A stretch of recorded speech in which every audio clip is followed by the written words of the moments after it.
Ez gara sartu oso ondo partidura, ezta? Hasierako minutxuetan eurek aukera asko egin dozkoez, eta hola bi huts jarri gara atzetik, eta oso aldatz gara jarriaku partidude, baina guk jarritxu dugu lanean, sinistu dugu momentu guztien zeuzer punturen bat hemendik atara gendula, eta azkenien deskantxo baina harinago horrekolak bi bat juti deskantzura bizi asko mondozku sinesteko, eta gero bigarren zati zen nik uste dut eure baino asko sobeto egon garela, aukera gehiago izan dugu eduki dugu zela, eta azkenien eduki dugu zen aukerak ikusitxe, igual irabazteko partidu eta dana, baina bi huts joan da, bi eta puntu batea zitxera joatie, ez da txarto eta nahiko posik.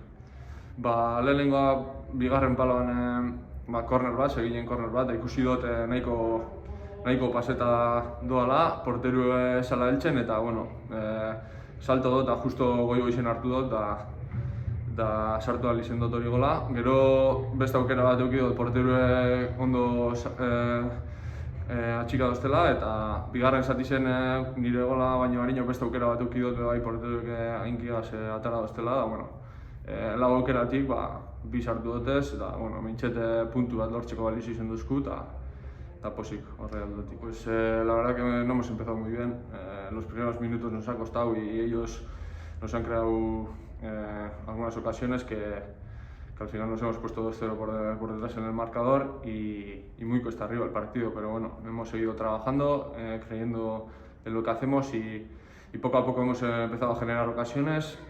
Así ha venido el 2-1 en un córner y yo creo que ese gol nos ha dado un poco de vida para creer que podíamos sacar algo positivo de aquí